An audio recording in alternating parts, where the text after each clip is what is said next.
Stephen Gureño, KOR Sports, are here with the one and only my tocayo, Stephen Espinoza. Man, here, Jake Paul versus Silva.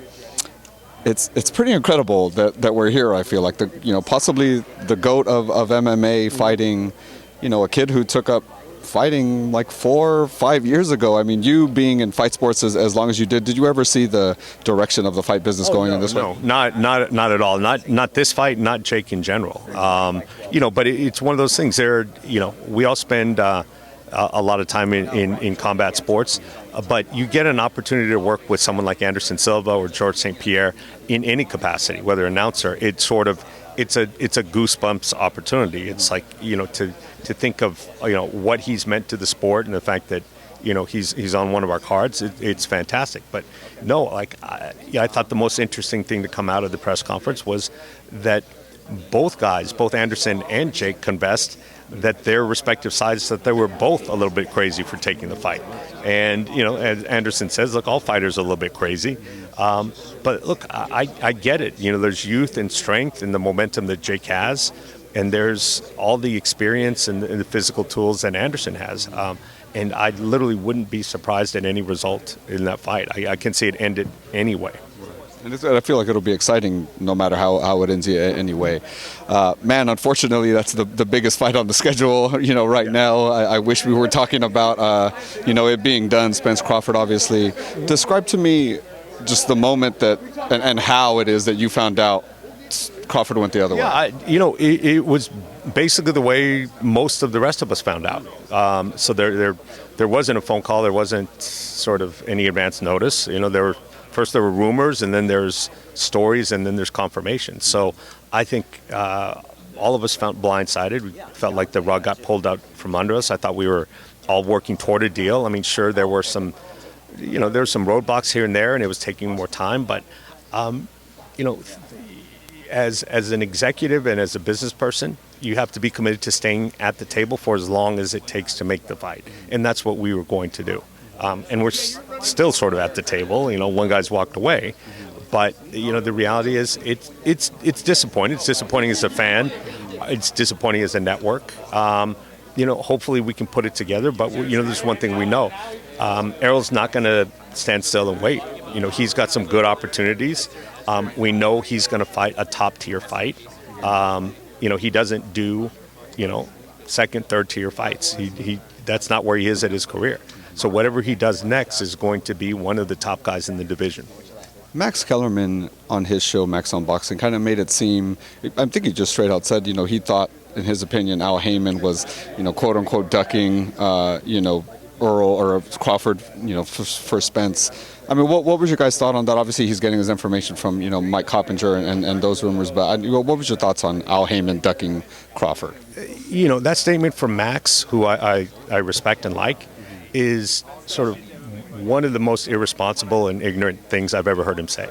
And I don't know where he's getting his information from, but it's completely baseless. If he had any idea of what was going on in the negotiation, he would not be saying anything like that. So it's absolutely fine if you want to take a side and spread, a particular viewpoint or take a particular agenda, but just don't present that as journalism or objective facts. Label that, here's my opinion. Because that's, I think, what's at. And we're all entitled to our opinion, but when you start pointing fingers and making assumptions and taking stands that aren't supported by the facts, and you're not one of the people in the room actually hearing the facts, then you should identify that. You should have a caveat. I'm not part of the negotiation, but here's my view. Here's the circumstantial evidence. I think it's irresponsible to come out and say, look, this guy's ducking. The reality is nothing could be further from the truth. And the more and more that comes out, look, we've tried to talk to Errol about a plan B just in case the fight didn't happen for months. He's had zero interest of doing it. And there's probably nobody who's spent more time in the negotiation than Al Heyman himself. So in fact, look, I know when people are trying to avoid a fight, and there are much easier ways than do it than to spend dozens of hours over months, killing a fight that you could have killed very easily, with one phone call. It just doesn't make sense. A lot less work if that was really what it was, right? Absolutely. Last one for me. You mentioned that Spence doesn't take tune-ups. You know, we've heard the rumors of Stanionis, I believe, is enforcing his mandatory. We've also heard that Boots Ennis is enforcing his mandatory. Obviously, between those two, you know, I think fans would want Boots, but he is the bigger threat, right?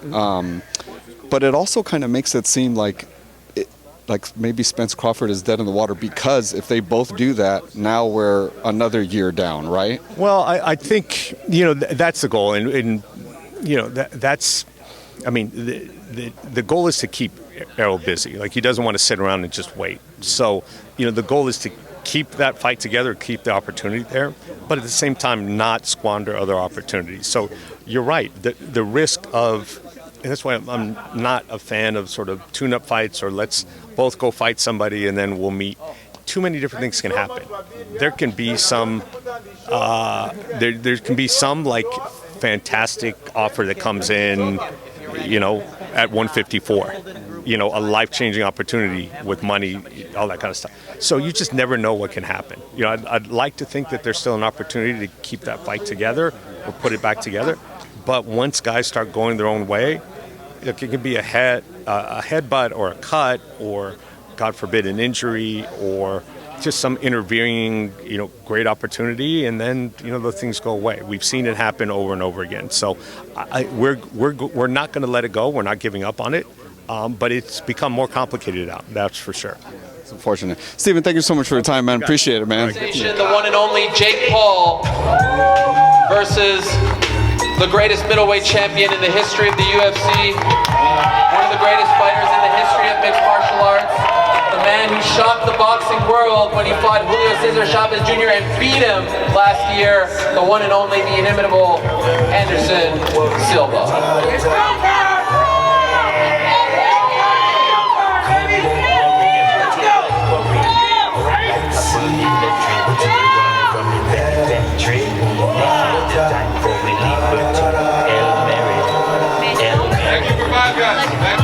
It's the new school versus the old school.